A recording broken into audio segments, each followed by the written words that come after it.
Hello everyone, so myself Vanshul, welcome to my channel Miss बॉटनोफिलिक।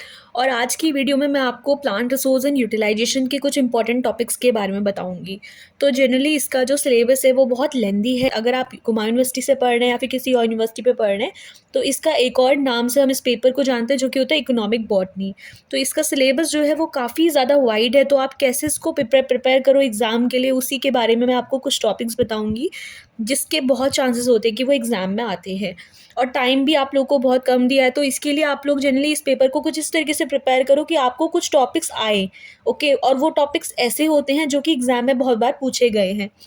तो यहाँ पे मैं इसको जनरली दो कंपार्टमेंट में आपको समझाने वाली हूँ, एक है नेसेसरी और एक है एसेसरी। ओके, तो नेसेसरी वो है जो कि आपको पढ़ के जाना है, सबसे पहली प्राइमरी प्रायोरिटी इन टॉपिक्स को आपको देनी है। तो पहला जो टॉपिक है वो वेविलॉव थ्योरी है। वेविलॉव थ्योरी आपने मिस नहीं करना है। वेविलॉव थ्योरी में भी आप क्या क्या पढ़ सकते हो, होता है primary centre of origin of crop plant और एक होता है secondary centre of origin of crop plant. तो आपने ये जो प्राइमरी सेंटर और सेकेंडरी सेंटर है ना, इनको प्रिपेयर करके जाना है। और वेविलॉव ने क्या किया था, उन्होंने 8 centre of origin of crop plant दिए थे, जो कि अब टोटल 12 हो चुके हैं। ओके, तो इन क्रॉप प्लांट्स के सेंटर्स के बारे में आपने पढ़ के जाना है। इन सेंटर्स में से भी जो सबसे इंपॉर्टेंट है, एक तो मलायन सेंटर होता है, but according to Kumaon University syllabus ये आप लोग के सिलेबस का पार्ट नहीं है। इसमें आपको इंडो बर्मा सेंटर जो है हमारा, ये ओल्ड वर्ल्ड का पार्ट है। ओके, तो इंडो बर्मा सेंटर के बारे में आप लोगों ने पढ़ना है। इसके अलावा जो चीज़ आप वेविलॉव थ्योरी के अंदर कवर करोगे वो old world versus new world के बीच में आप लोगों ने डिफरेंस पढ़ना है। तो नेसेसरी के अंदर पहला जो टॉपिक है वो है वेविलॉव थ्योरी। सेकेंड जो टॉपिक मुझे लगता है कि इंपॉर्टेंट है वो है कंजर्वेशन।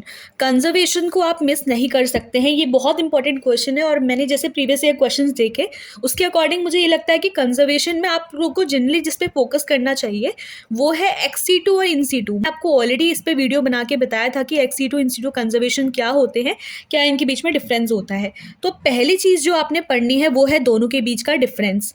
फिर दूसरी चीज़ जो आपने देखनी है एक्सी2 इंसी2 के एग्जाम्पल।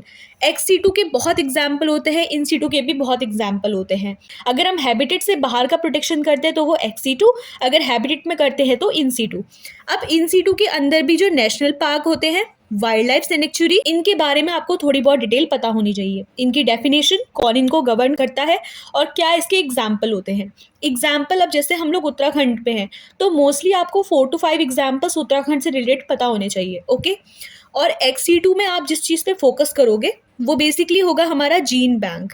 जीन बैंक और सीड बैंक पे ऑलमोस्ट बहुत बार क्वेश्चन पूछे गए हैं प्रीवियस ईयर क्वेश्चंस के अकॉर्डिंग। तो आपको जीन बैंक और सीड बैंक्स पे प्रॉपर आपको यहाँ पे नोट प्रिपेयर करना है। इसके अलावा इंसीटू कंजर्वेशन में नेशनल पार्क और वाइल्ड लाइफ सेंचुरी के अलावा जिस पे आप एक डिटेल नोट पढ़ोगे वो होगा biosphere reserve.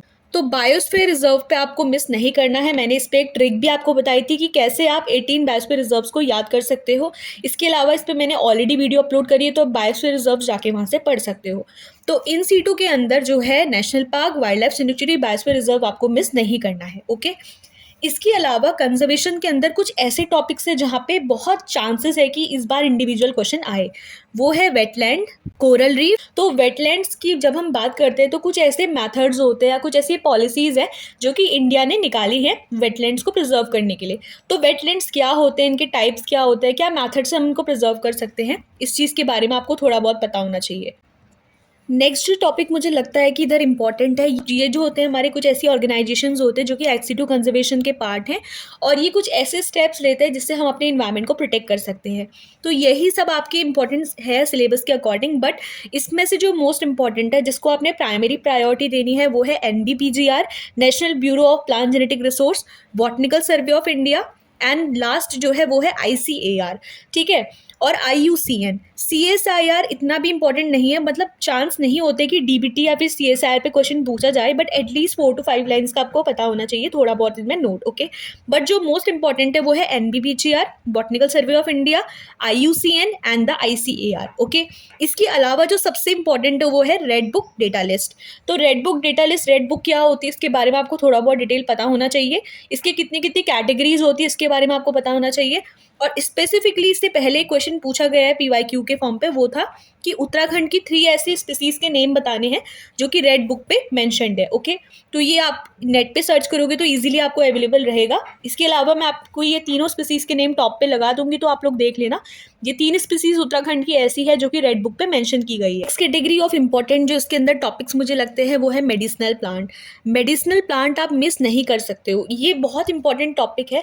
Generally in topics को आप कैसे करोगे, देखो पहले आप मेडिसिनल प्लांट को डिस्क्राइब करो, फिर उसके बाद आप किसी भी मेडिसिनल प्लांट को एक्सप्लेन करते हुए उसकी फैमिली, उसका कॉमन नेम, इसके अलावा क्या उसके रोल होते हैं, इसका इंपॉर्टेंस क्या होता है, इस चीज़ के बारे में आप वहाँ पे एक्सप्लेन करो।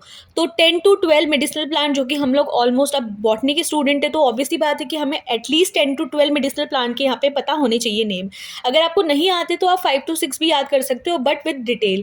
फैमिली नेम, कॉमन नेम, उनका जो एक तरीके से इंग्लिश नेम होता है वो भी आपको पता होना चाहिए। मेडिसिनल इंपॉर्टेंस क्या होती है, क्या उसमें जो एक्टिव कंपाउंड्स होते हैं इसके बारे में आपको पता होना चाहिए।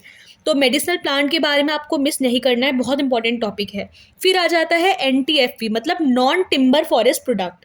देखो नॉन टिम्बर फॉरेस्ट प्रोडक्ट में food, forage, fodder, fuel producing जो ट्रीज होते हैं, इन चारों कैटेगरीज को छोड़ के जो भी चीज़ हमको प्लांट से मिलती है वो सब NTFP होता है। Dye, resin, tannin, gums, fruits, vegetables, ये जितनी भी चीज़ हमको मिल रही है ना, इवन जो मेडिसिनल एरोमेटिक के जितने भी प्लांट्स होते हैं, जितने भी प्रोडक्ट हमको मिलते हैं, वो सब NTFP मतलब नॉन टिम्बर, यानी कि ऐसी चीज़ें जो कि टिम्बर से रिलेटेड नहीं है। इसमें फूड, फॉरेज और फॉडर वाली चीज़ें भी नहीं आती है। ओके, और इसके अंदर जो मोस्ट इंपॉर्टेंट है वो है डाई, रेजिन, टेनिन और गम्स। इसमें भी आपने क्या करना है, इनके बारे में आपको पता होना चाहिए, पता होना चाहिए। उसके बाद आप थोड़ा बहुत इनकी प्रॉपर्टीज लिखोगे कि डाई क्या होते हैं, क्या प्रॉपर्टी होती है। फिर आप कुछ कुछ एग्जाम्पल लिखोगे। हमारे पास मैरीगोल्ड है, मैरीगोल्ड को मैं बोलती हूँ टेकेटस इरेक्टस, उससे क्या होती है, येलो कलर की डाई निकलती है। कौन से पार्ट से निकलती है उसकी, जनरली फ्लावर से निकलती है। ओके, साइंटिफिक नेम जो होता है, फैमिली कौन सी होती है, एस्टेरेसी होती है। इस तरीके से आप क्या करोगे, डिटेल मेंशन करोगे वहाँ पे एक पर्टिकुलर प्लांट की। सिमिलरली मेडिसिनल प्लांट में भी आपको ऐसे ही करना है। लाइक अगर मैं ले लेती हूँ रेउल्फिया सर्पेंटिना, जिसको हम हिंदी में सर्पगंधा बोलते हैं। ओके, तो केमिकल कंस्टिट्यूएंट क्या होता है, सर्पेंटीन, सर्पेंटिनिन, इस तरीके से। कौन से पार्ट से हम एक्सट्रैक्ट करते हैं, या तो रूट से या फिर लीफ से। ओके, क्या इंपॉर्टेंस होती है, यूट्राइन कॉन्ट्रैक्शन पे एक इंपॉर्टेंट रोल प्ले करता है। इसके अलावा जो न्यूरोसाइक्रेट्रिक डिजीजेज होती है उसको ये क्योर करने में हेल्प करता है। तो इस तरीके से आप क्या करोगे, एक प्लांट का डिस्क्रिप्शन दोगे। ओके, इसके बाद जो चीज़ इंपॉर्टेंट है वो है ऑयल यील्डिंग प्लांट। और इंपॉर्टेंट ऑयल यील्डिंग प्लांट जैसे कि soybean, then we have the groundnut, linseeds, cotton seeds and the most important is the sunflower. तो ये चारों का डिस्क्रिप्शन तो आप ज़रूर पढ़ के जाना, क्योंकि ये चारों बहुत इंपॉर्टेंट है। ओके, फिर लास्ट जो मुझे लगता है कि बहुत नेसेसरी टॉपिक है वो है बैम्बूज। बैम्बूज को आप मिस नहीं कर सकते हो, इसके जो यूजेस होते हैं और जनरली इसका जो एक डिस्क्रिप्शन होता है प्लांट का। वी नो कि जो बैम्बू है वो ग्रास होती है, पोएसी फैमिली को बिलोंग करती है। इसकी कैरेक्टरिस्टिक्स क्या होती है और इसके यूजेस क्या होते हैं ये आपको पता होना चाहिए। तो don't miss this topic for bamboos. Okay, तो बैम्बू वाला टॉपिक आपको कवर करके जाना है। इसके अलावा रतन भी आपके कोर्स में है, तो आप बैम्बू और रतन के जो यूजेस होते हैं कि किस तरीके से हम इसको अपने बेनिफिट के लिए यूज कर सकते हैं, ये चीजें आप यहाँ पे मेंशन कर सकते हो। इसके बाद जो सबसे लास्ट के जो दो टॉपिक्स है जो मुझे लगता है कि बहुत नेसेसरी है वो है फाइबर यील्डिंग प्लांट और green revolution. Fibre yielding plants में भी आप लोगों ने क्या करना है, इसी तरीके से डिस्क्रिप्शन देना है। प्लांट लिखा, फैमिली लिखी, उसका कॉमन नेम लिखा, क्या यूजेस होते हैं इस चीज़ के बारे में आपको डिस्क्राइब करना है। इस तरीके से आप क्या करोगे कि फाइबर यील्डिंग प्लांट के ऑलमोस्ट पहले फाइबर्स को डिस्क्राइब करोगे, उसके टाइप्स को डिस्क्राइब करोगे, देन उसके बाद से कुछ एग्जाम्पल्स वहाँ पे लिखोगे। एंड एट लास्ट जो मुझे लगता है सबसे इंपॉर्टेंट है वो है ग्रीन रिवॉल्यूशन। आप इस टॉपिक को मिस मत करना, बिकॉज ग्रीन रिवॉल्यूशन पे बहुत चांसेस है कि हमारे यहाँ पे क्वेश्चन आएंगे। ग्रीन रिवॉल्यूशन क्या होता है, इसके एडवांटेज क्या होते हैं, डिसएडवांटेज क्या होते हैं। कुछ प्लांट्स यहाँ पे आप लिख सकते हो, जैसे का कल्याण सोना, ये हमारी कहती है वीट की नई वेराइटीज आई ग्रीन रिवॉल्यूशन के टाइम पे। इसके अलावा जया, रत्ना, बाल्ड, ये जितनी भी थी हमारी राइस की कुछ वेराइटीज थी। तो आप कुछ वेराइटीज के नाम भी याद करके जाना ग्रीन रिवॉल्यूशन के टाइम पे, ठीक है। और इसकी डिसएडवांटेज बहुत इंपॉर्टेंट है, क्योंकि डिसएडवांटेज पे एक बार क्या था, लॉन्ग क्वेश्चन लिखने को आया था ओनली ऑन डिसएडवांटेज। तो ग्रीन रिवॉल्यूशन आपको एक लेंदी टॉपिक कवर करके जाना है, इस पे एक लेंदी नोट आपके पास होना चाहिए, बिकॉज यहाँ पे लॉन्ग क्वेश्चन आने के चांस है इस पर्टिकुलर टॉपिक पे। Then at last we have the timber yielding plant. जो टिम्बर यील्डिंग प्लांट होता है इसको हम लोग जनरली फायर भी बोल सकते हैं, फायर यील्डिंग प्लांट जो होते हैं। अब अगर आपको देखा जाए तो टिम्बर में एक बार प्रीवियस ईयर क्वेश्चन में उत्तराखंड के रिस्पेक्ट पे आया था। तो उत्तराखंड में आप लोग टीक बोलो, साल बोलो, सबसे इंपॉर्टेंट जो चीड़ का पेड़ होता है यानी कि पाइन। तो पाइन ट्री को तो आप बिल्कुल मिस नहीं कर सकते हो, शीशम का ट्री होता है, ये सारे ट्रीज आपको यहाँ पे एक्सप्लेन करने होते हैं। तो मोस्टली जो टीक और साल होता है ना, इसको हम लोग टिम्बर के लिए यूज करते हैं। अब देखो, टिम्बर यील्डिंग प्लांट जो होता है उसमें जब हम लोग वुड की बात करते हैं ना, वो दो टाइप का होता है, एक एल्बर्नम होता है, एक ड्यूरेमन होता है। तो ये दो टाइप के वुड होते हैं, मतलब हार्ड वुड, सैप वुड, इस तरीके से बोलते हैं ना, या फिर एक हार्ड वुड होता है, एक सॉफ्ट वुड होता है। तो ये जो वुड का क्लासिफिकेशन होता है, इसको भी आप जरूर पढ़ के जाना, क्योंकि इसमें चांसेस है कि आ सकता है। एक आप डिफरेंस पढ़ लेना हार्ड वुड पे और सैपवुड के बीच में, हार्डवुड और सैपवुड, ये बहुत इंपॉर्टेंट है। और दूसरा एक हमारा हार्ड वुड आता है वर्सेस सॉफ्ट वुड। तो जहाँ तक लगता है कि ये चीज़ भी बहुत इंपॉर्टेंट है टिम्बर के अंदर, बिकॉज वो लोग इनडायरेक्टली क्वेश्चन पूछ लेते हैं। सिमिलरली इस टॉपिक की तरह जो मैंने आपको फाइबर यील्डिंग प्लांट बताए, भी दो टाइप के होते हैं, एक हमारा हार्ड फाइबर होता है और एक सॉफ्ट फाइबर होता है। तो ये जो हार्ड फाइबर और सॉफ्ट फाइबर होते हैं ना, इसके बीच में भी आपको डिफरेंस पता होना चाहिए। जैसे जो हार्ड फाइबर होता है वो जनरली हमारा लीफ से एक्सट्रैक्ट होता है, और जो सॉफ्ट फाइबर होता है वो हम लोग फ्लोएम से एक्सट्रैक्ट करते हैं। तो क्या बीच में डिफरेंस होता है, ये आप लोग जरूर यहाँ पे प्रिपेयर करके जाना।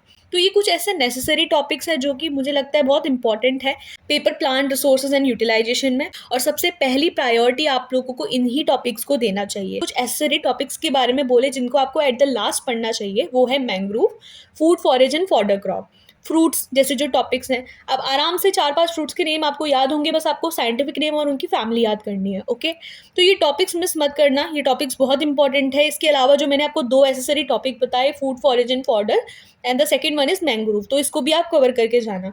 और अगर आपके पास टाइम बचता है तो जितने भी सिलेबस में आपके टॉपिक्स बचे हैं उसको एट द एंड आप लोग कवर कर सकते हो। So that's all for today's video. If the video is helpful then please like, share and subscribe. Thank you.